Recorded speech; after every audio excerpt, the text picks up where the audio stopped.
I'm Chad Main, the founder of legal services company Percipient, and this is Technically Legal, a podcast about legal technology and innovation in the legal industry. In today's episode, I have a conversation with Thibault Schrepel about the impact blockchain might have on antitrust law.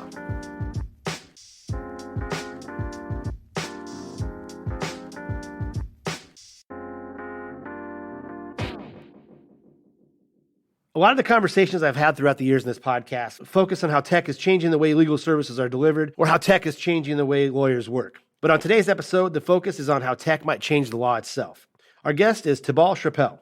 He's a professor at the Free University in Amsterdam, and he's also on the faculty at the Codex Center at Stanford University. Specifically at Stanford, he's involved in the Computational Law Project. That's a project that focuses on regulations to make sure computer applications adhere to law, but it also studies how to maximize the use of technology to enhance access to justice and improving the legal system as a whole. What we will hear, though, is Thibault was really into antitrust law. In fact, he knew he wanted to pursue a career in antitrust on the very first day of the very first antitrust class he had in law school. But it's not only antitrust that Thibault was into. He's also really into tech. In fact, he has a certificate from Harvard for computer science for lawyers. So it makes sense that he likes to study the intersection of antitrust law and blockchain technology. Through his study of and passion for law and tech, Thibault has concluded that the maxim code is law might be true, but there's still a need for rules and law to govern tech and computer code. This is especially true for blockchain because he believes that too can be used to engage in anti-consumer and anti-competitive practices.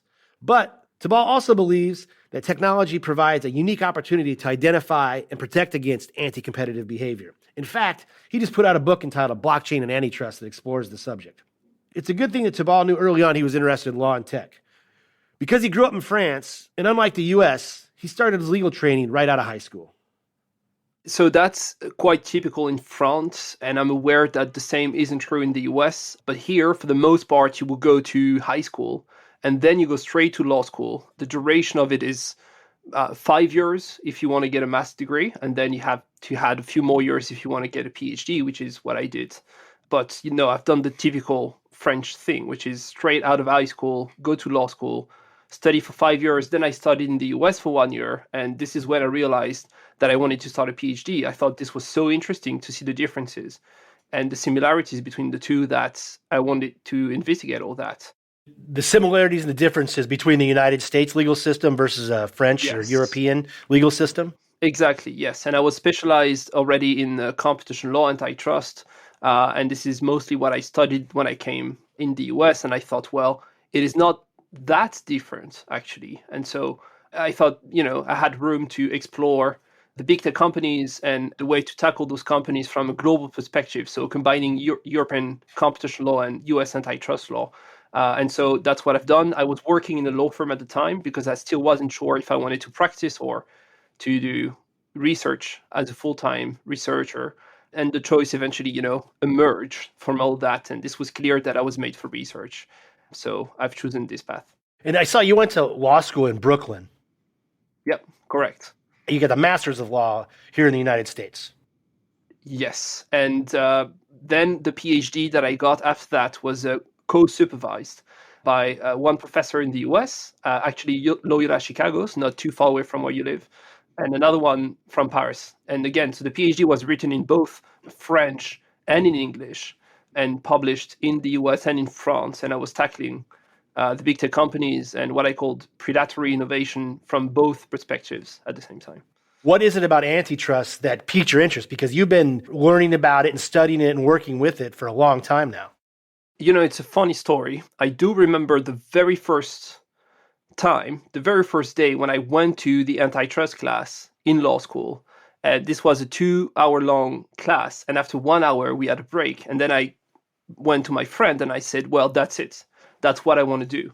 This was the very first time, I had this impression. And I think for me, what worked is the fact that antitrust is being connected to day-to-day life and to problems that you hear about, in the media and outside of the legal system.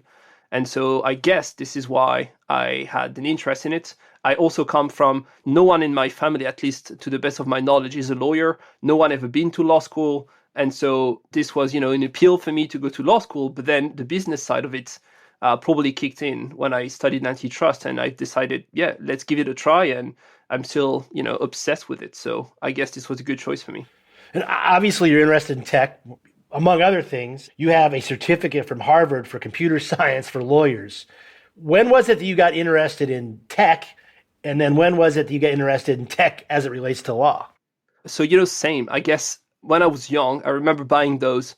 It would sound very weird to the youngest listening to us, but I was buying those magazines in which they were just displaying the new, not the smartphones, because it did not exist at the time, but the new phones, right? So you had the Nokia and the very old, I don't know, HTC. And so I was very interested in understanding the tech from a tech perspective. Then I went to law school and eventually thought, well, I do want to combine the two, but this was quite a few years ago now, and this wasn't a thing at all.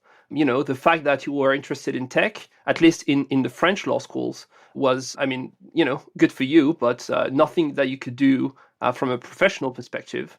And then again, when I went to the US and learned about antitrust, I thought, well, I think now is the time for me to study the strategies implemented by the big tech companies from an antitrust perspective. And this was very convenient because we had just one case in Europe and just a few in the United States. So, it's kind of a dream because it gives you the room to create the law potentially instead of, studying all the case law. So I guess, yeah, this comes from, outside of what I've learned in law school. And this is a personal interest very much.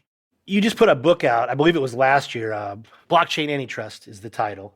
You open up this book with very interesting, and I'd like you to go deeper on it, but you talk about how the advent of cyberspace, the internet, and ultimately blockchain may be possibly traced to Stewart Brand's Whole Earth catalog. Tell me about that. Explain the connection and what it was and how it ends up being what nowadays we know as the internet.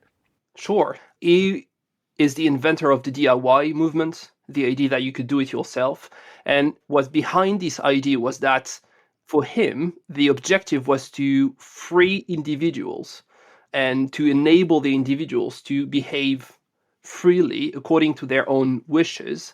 And Stewart thought that the way to achieve that was to free the individuals from the state mainly, right? So he first printed a catalog, the Whole Earth catalog, and this was just a list of tools that you could buy and acquire so you could build a cabin in the woods. He had a store in Northern California, and the catalog was the items he had in the store with his wife, right? Indeed. So it started in a van and then eventually became popular. And so he had to edit a catalog to list all of the tools in the van because this was quite a big one, I suppose. And then eventually printed the catalog and sold, I forgot if it's 3 or 4 million copies of the catalog, opened the store. And this idea eventually inspired the cypherpunks in the 80s and the 90s. And their idea was to say, well, we like the idea to enable individual, and we're going to do it in a way which is more digital. What we're going to do is to develop encryption techniques so that people can actually behave the way they want in the cyberspace. And this idea was actually, I think, taken a step further with blockchain. The idea being here that the way to enable people is not only to hide their identity, which was the dream of the cypherpunks, but also to get loose of control. And indeed, if there is no single entity in charge of an ecosystem, then it does not make any sense under a rule of law system to go to one person and assign liability because the person cannot control in the first place. So this is why I believe there is a tie between the blockchain space and Stewart Brand. And by the way, is being invited and sometimes, goes to conferences discussing blockchain and is very much active in the space. So it seems that the story holds, at least for now. So blockchain, I've got a twofold question for you. When is the first time you hear about it? And then maybe it's the same instance, but when is it in your life where you say, blockchain, I get this. I understand how it's going to change technology and the way we interact with each other in the future, but also how it's going to impact law. When were those two moments in your life? So the first time was in 2014. The follow-up question, I guess, is did I buy any Bitcoin at the time? The answer is negative. And, this was when I was doing research for my PhD, and I thought, well, I do not really understand blockchain. And so I'm just going to put one paragraph in my PhD so that, I could actually go, in case it actually becomes something, I just wanted able to go to places and say, see, I saw it and I knew it all along, which of course wasn't true. So I just included one paragraph in my PhD, and actually someone from the OECD in Paris bought the PhD, not for the paragraph, but for the subject of the PhD, I suppose. And this was in 2018. And the OECD at the time was organizing a roundtable in which they invite all the competition agencies to discuss a subject. And they do invite 3, 4, or 5 experts on the subject to highlight, what's important in the space. And for the very first time, they wanted to discuss blockchain and competition law. So, of course, I said that I wanted to be part of the roundtable since they invited me. And this is when I, for the first time, understood blockchain, whatever that means. I spent literally days and nights trying to come up first with a list of questions. I sent those questions to the people I could trust in the space. Every time the answer will be quite similar, I will put that on the side as being valid. And then eventually I, understood the ecosystem that way, I suppose. When we come back in just a couple of minutes, Thibault explains that although computer code may provide rules of the road for contracts in the future, there's still going to be a need for good old-fashioned laws and lawyers. He also explains how blockchain can be used for anti-competitive behavior and how to prevent against that. I'm Chad Main, and you're listening to Technically Legal. This podcast is brought to you by Percipient, a legal services company powered by technology. Percipient helps legal teams tackle legal operations, electronic document review, and process automation. Percipient services include managed document review, subpoena compliance, cyber incident response, and also helps legal teams provide clients with process-driven legal support. To learn more, visit percipient.co. Percipient. Legal services powered by technology. We'll go back to my conversation with Thibault Schrepel in just a second, but before I do, I want to let you know that at tlpodcast.com, you can find a dedicated episode page about this episode and every other episode of the podcast. On those pages, you'll find links to more information about our guests and some of the stuff we talk about. So some blockchain purists will tell you that code is law, and eventually we may not even need lawyers or the government because the relationships are going to be governed by code. But Thibault doesn't agree with that. In fact, he believes that tech and the law must get along. This is so because, like all other human inventions, computer code is subject to human foibles, dishonesty, and mistakes. And as a result, you're going to need laws, and you're going to need the help of lawyers to navigate disputes. It is law because indeed code can be changed, but so the law can be changed as well, right? And it is true that the way you design things will impact the way we behave online. So if I take a very concrete example, if I design a social media and I put a big button to say, click here to publish a video, and a tiny button down the page to say, click here to publish a picture, most people will publish videos. And if I do the exact opposite, most people will publish pictures. So it is indeed the law in a sense that it will govern the way you behave. It doesn't mean that it is self-sufficient. And what we see actually when it comes to blockchain, where I think it's very interesting, because the idea is that you could decentralize the entire ecosystem, get rid of the rule of law and the legal system such as they exist, and that you will rely just on the code. And the idea is that because of that, there will be no power and no concentration of power and influence. But what you see when there is a problem and when you need to act quickly, you see where the power really lies. And so to be very concrete, 3 years ago in 2018, some guy discovered a bug in the code of Bitcoin that could be exploited and allow people to just double spend all the Bitcoins that they had. And if the bug was indeed exploited, it would have meant that the value of Bitcoin would have become zero immediately. And what you see there is that he actually gave a phone call to one of the core developers, and that core developers get a phone call to other core developers of Bitcoin, and eventually they reach out to the big mining pools. And so you see that there is power and there is a need sometime to regulate those human relationships, because humans, as far as I know, are in charge of designing the code. It will change eventually. But for now, this is what we see. And so this is one reason why code is law, but it is not self-sufficient. It could be also, to be very concrete, that you will see that power outside the ecosystem, here the blockchain ecosystem, will impact the inside of an ecosystem.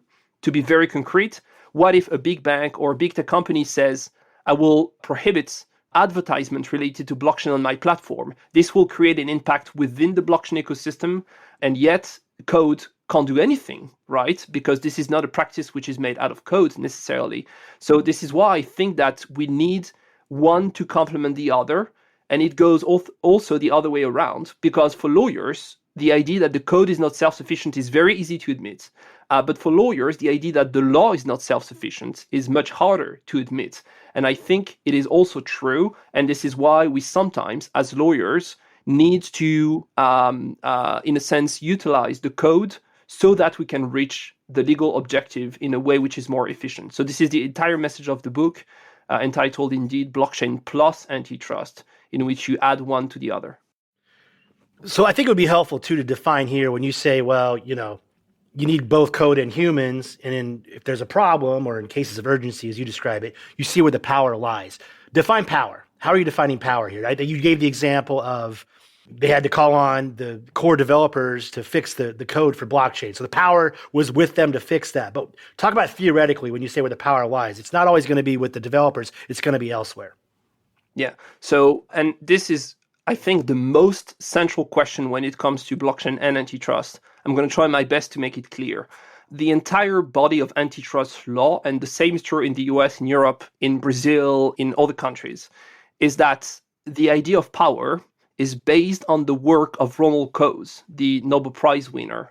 And the idea here is that power should be vertical and it should enable you to save transaction costs, right? And so according to Ronald Coase, this is why we have firms and not just people out there on the market. Because sometimes if you are part of the same firm, you can actually, by way of power, exercising power, order someone to do something for you. And if so, you do not need to negotiate a contract. You do not need, to find the person, and that will actually allow you to save cost. And so this is the idea of power when it comes to competition law. The idea of power is pretty much similar when it comes to corporate law. And so this, in turn, is the idea of command and control, right? You can actually impose orders and people who execute those orders. And what's very interesting is that when it comes to the blockchain ecosystem, especially for the public and the permissionless blockchains, there is no such power. No one can actually go to another blockchain user and say, you're going to sell your token, or I'm going to prevent your transaction. This is not technically possible. And yet, I believe that there is another form of power, which is not a power of command and control, which is not vertical, but a power which is horizontal, which is more in a sense of influencing people's behavior. So if I say to you, I'm going to make the price of your transaction incredibly expensive, I'm not imposing that you will not transact, but I'm creating an incentive for you not to transact. And what you see, if you look at each blockchain, is that there are groups of users. They encompass users, the core developers, and the miners, generally speaking. And they come together so that they could actually influence the other users, the end goal being to ensure survival, right?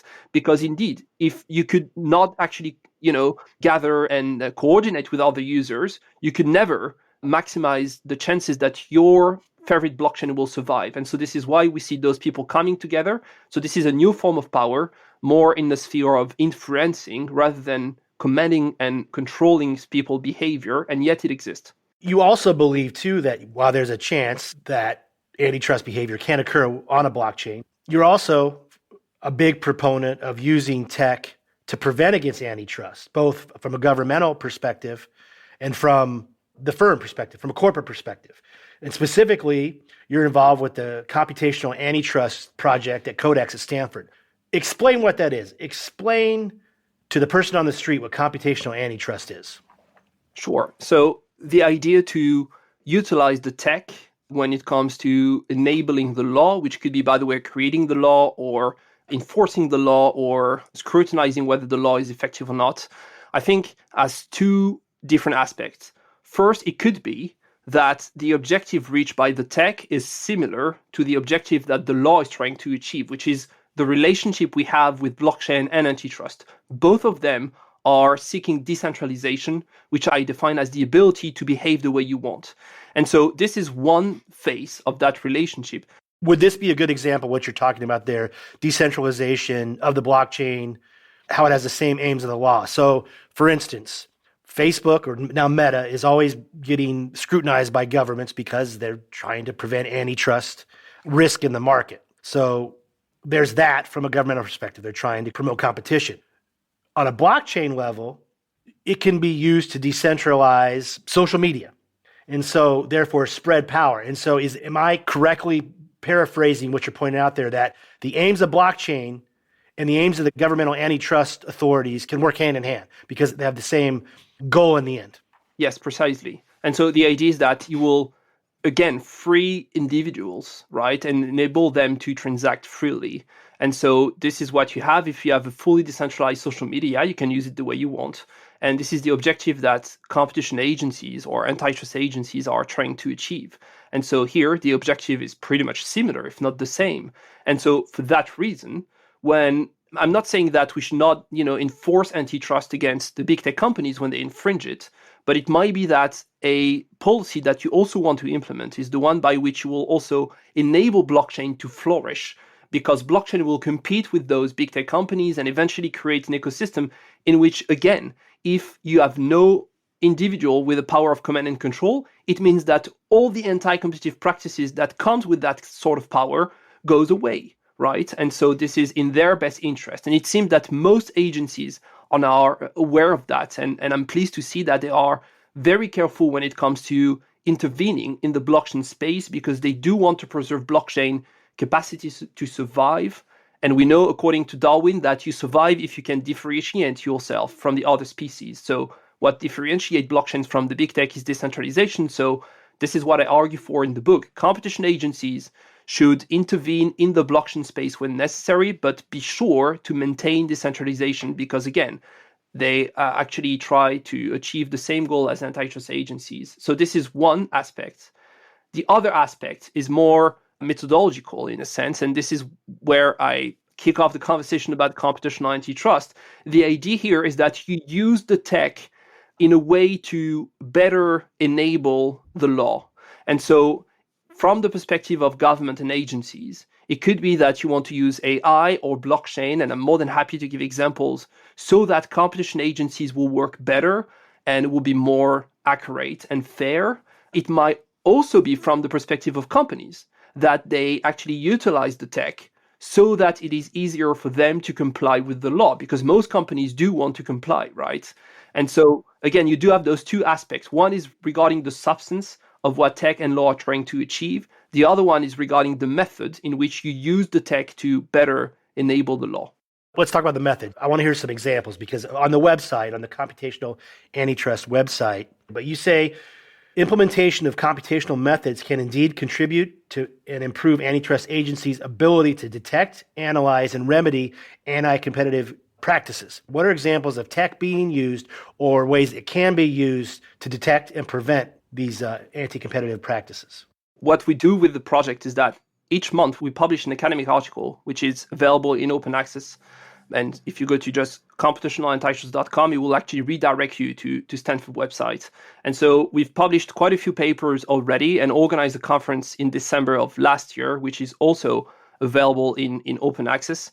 And what we had is quite a few academics who presented their research. And so to be very specific, it could be that first, what you are trying to achieve is to better understand each agency's own case law, right? And this is something that all agencies could do, also outside the realm of antitrust. And we should point out, too, that it's not just academics involved in this, in computational antitrust. There are many governmental agencies, antitrust agencies worldwide that are also involved in the project. Yeah, we actually reached 60 agencies who are cooperating with us and reading our work and contributing and explaining what they do in the space. It seems that indeed most agencies, if not pretty much all of them, are very much interested. We do have the FTC, the DOJ in the US, but we also have some, small competition agencies with just 2 or 3 employees. So of course they are looking for a different type of tech. But again, it seems that regardless of the size of the agency, what you could do is take your own case law, label the case law. What it means is that you will take a decision. You would say, okay, I'm going to be looking for a specific number of criteria within my own case law. It could be the type of practices, the name of the companies, the time the practices were implemented, for how long, the damage caused to the consumers, etc., etc.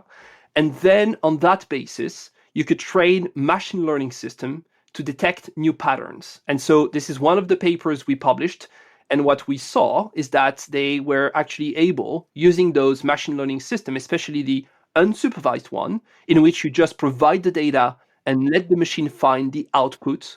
what we saw is that they were able to detect patterns which are invisible to the human eye. So this is one way of improving the work of competition agencies. Another way is to take the data not within the agency, but out there, meaning the data on the market. And so it could be that web scraping could be useful. It could be that natural language processing could be helpful as well. The FTC is using such a tool. So for instance, when they have public procurement, what they do is that they will actually provide all the documentation to a tool that they have developed called Relativity.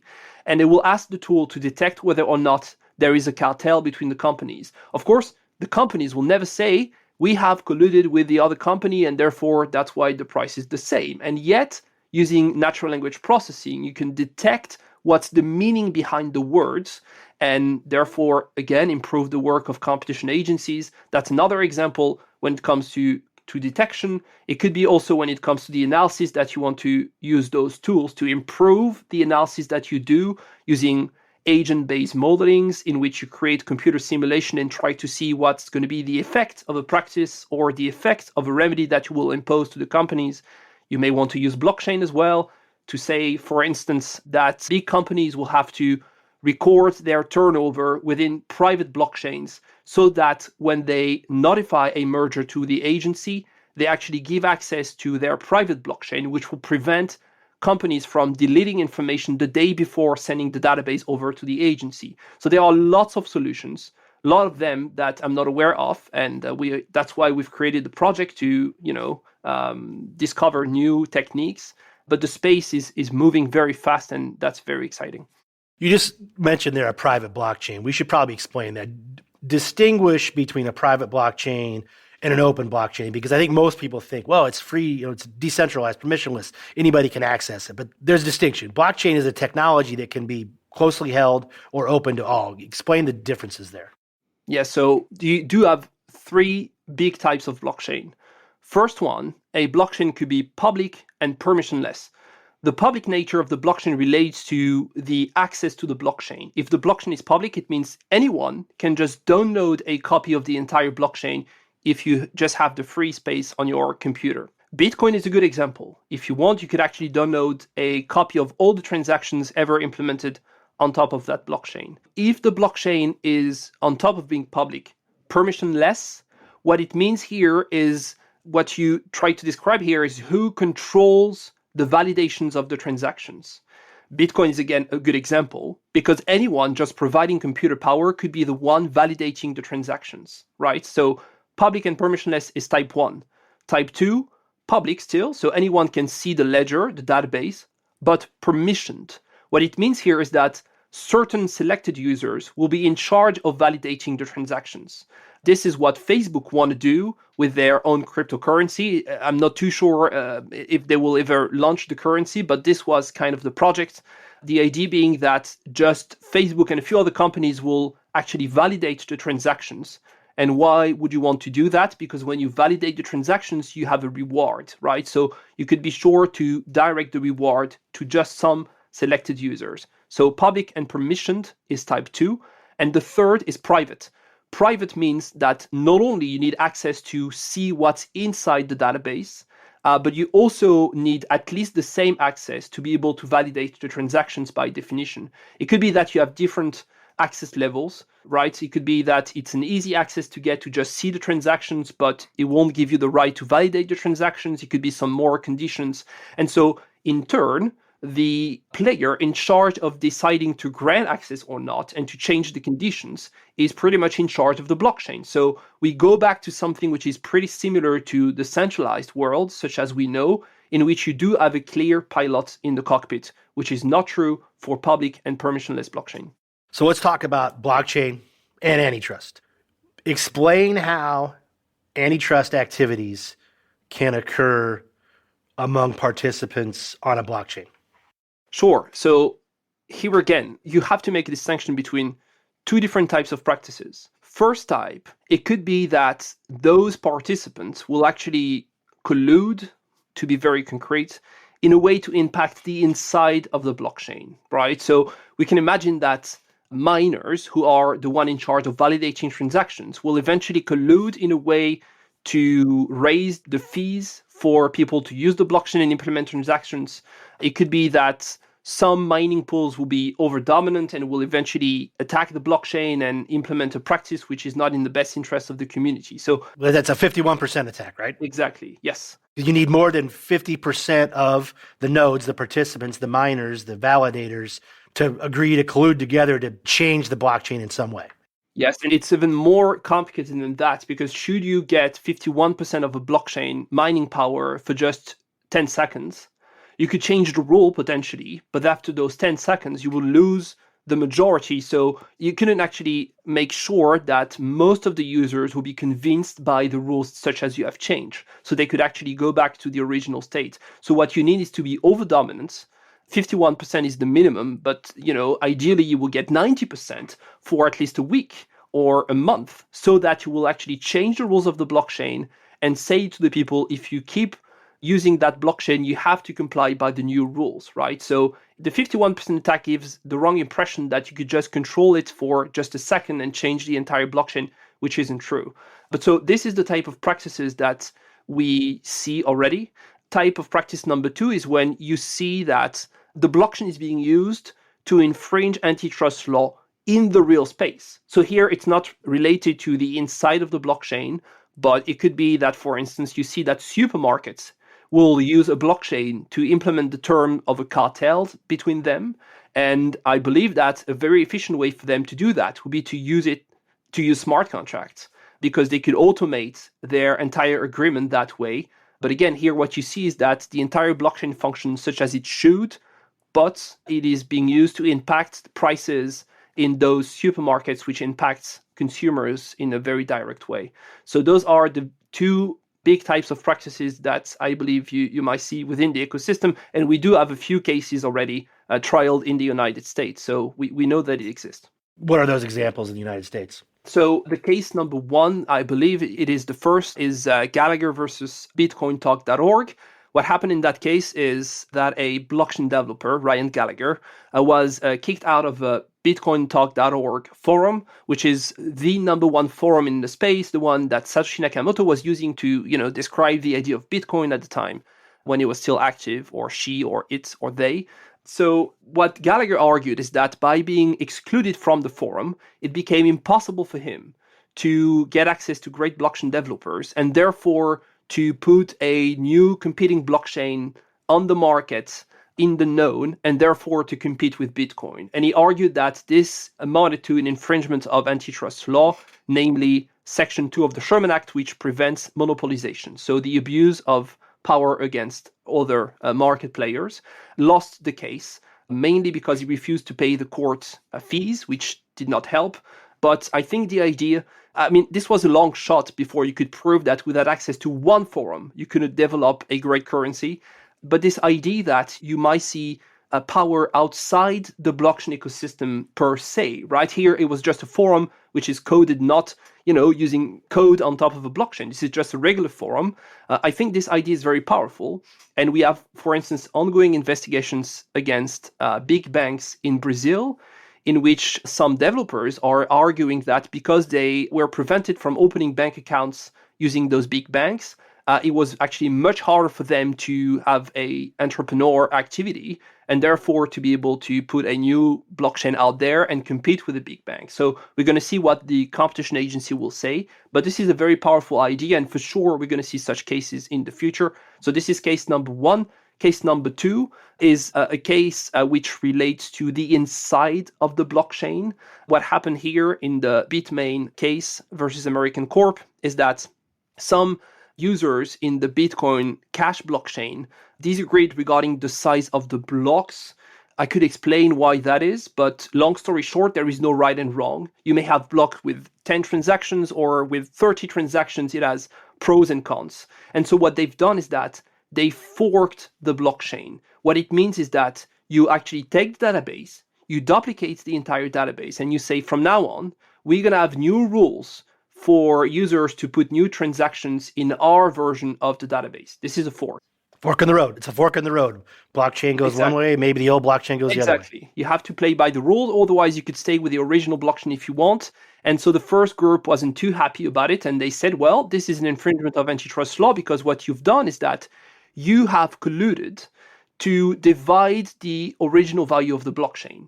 Again, they lost the case because it is actually really hard to prove that it was bad for competition when in fact they have created a new version of the blockchain with new rules, which creates more competition. Interesting. Yeah. But, and something that the court did not address because they were not actually able to prove it, but the plaintiff were saying that what the second group did when they forked the blockchain is that they went to China, rented some computer power, and actually allocated that computer power to their new version of the blockchain, so to send a signal that the fork was successful and that all the users have decided to move to the second version of the blockchain. So it could be, again, that in the future, such cases will be seen as being anti-competitive. And the very final one, I couldn't resist but to mention that one because it is still ongoing and the numbers are huge, to say the least. This is the case against Tether. In the case, allegedly, Tether, which is a cryptocurrency, manipulated the market by pretending that their token equaled $1, which is called a stable coin.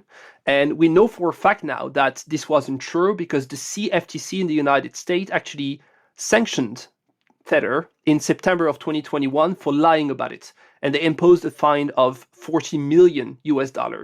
It sounds like a big number, but what's coming could be way worse because they were actually able to issue some Tether into their wallets, and they used those Tether, those tokens, to buy other cryptocurrencies.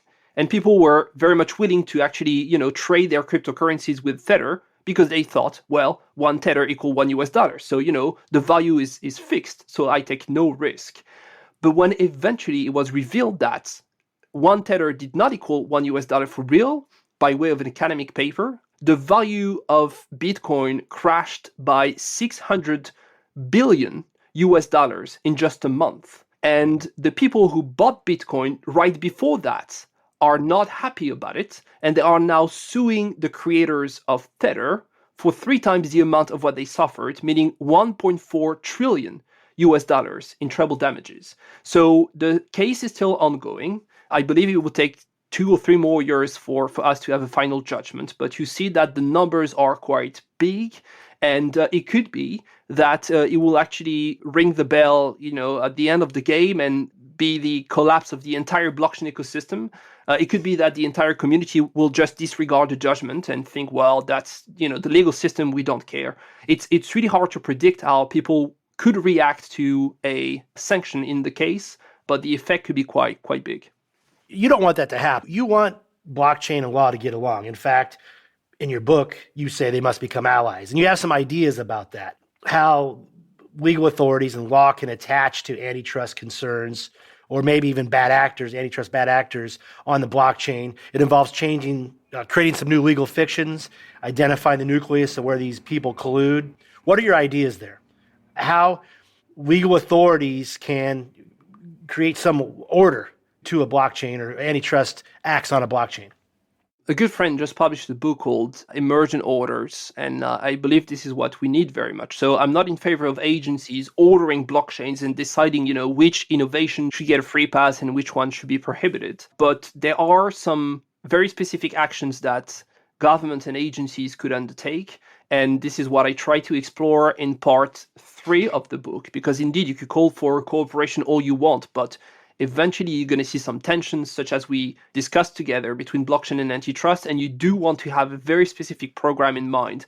So what I describe is, first, when you enforce the law, here antitrust, do it in a way that will protect the blockchain ecosystem. So go after the big tech companies, go after the big banks, go after, the players outside the ecosystems, which are trying to impact the inside of the blockchain to kill the technology because they see blockchain as being a competitive threat. So this is item number 1. Item number 2, when you have to enforce antitrust within the blockchain ecosystem because there is an infringement, do it. It should be done, but be careful and mindful of the fact that when you impose a remedy, you want to do it in a way that will preserve blockchain chances of survival, which, as we discussed, is the ability for blockchain to differentiate itself from other systems. And I believe this is central, and we need to enact such remedies. This was item number 2. Item number 3, it could be that from a more regulatory point of view, you may want to create what is being labeled sandboxes of safe harbors or innovation hubs, which will enable the regulator to better understand the ecosystem and then eventually to give a free pass if a blockchain is designed in a certain way, and eventually to generalize those free passes. So this is for the regulation. Something which is dear to me, and I'm not aware of any initiative in the space, will be to monitor all the potential practices of regulatory captures that we're going to see in the space. Indeed, the big players are going to feel threatened by blockchain, and they do already. We've mentioned, Facebook and the metaverse, and I think this is a very interesting example, because what they are now saying is that they will actually allow you to use your NFTs that you bought outside of the Facebook ecosystem and to put it within your Facebook metaverse, which I see as being a clear surrender, because Facebook understand now that they cannot stop blockchain, and so they are trying to recapture the value in a different way. But it will also certainly come with anti-competitive practices at some point, not only from Facebook, but all the companies. And so I'm worried that some of those companies, when they're going to see that competing is hard, will go to the regulator and say, please regulate that blockchain, because what it does is not fair to us. And so this is a big risk. I'm not saying that no regulation should be taken in the space, quite the contrary, but we should be mindful of the fact that some players are going to try to capture the regulation. And those players, by the way, can be the public players themselves. The Facebook investigation by the European Commission, I think, is very interesting. Facebook announced a new cryptocurrency, and regardless of all the issues that we have with that currency, and I've written a paper about it listing all the antitrust issues, what I'm worried about is that the European Commission, a week after the currency was announced, said that they were investigating Facebook cryptocurrency, which is the first time, to the best of my knowledge, that the European Commission is investigating a product or service that does not exist yet. And it says something. It says that the European Commission feel threatened by Facebook cryptocurrency, and I think they should. And so it might be that eventually, if blockchain expands and goes to the territory of those public institutions, such as the public services, and start providing people with something which could be similar to one of those public services, we're going to see regulation in the space to try to push blockchain away. And so we should also be worried about such capture. Appreciate your time today. Covered a lot of ground. So if people want to learn more about computational antitrust, find your books, learn more about you, where should they go? Everything is open access. So if you want to learn more about computational antitrust, you just go to computationalantitrust.com. It will direct you to Stanford webpage. If you want to read my book, it is also open access. You go to blockchainantitrust.com and it will direct you to the book. You could always, send me a message on Twitter and social media. And yeah, thank you so very much for a great discussion.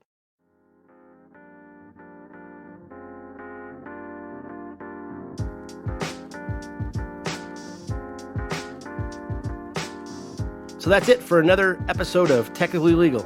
As always, we appreciate you listening. If you want to subscribe, you can find us on almost every major podcast platform, including Spotify, Apple, Google, etc., etc. If you want to get a hold of me, you can shoot me an email at cmain@percipient.co. That's CMAIN@percipient.co.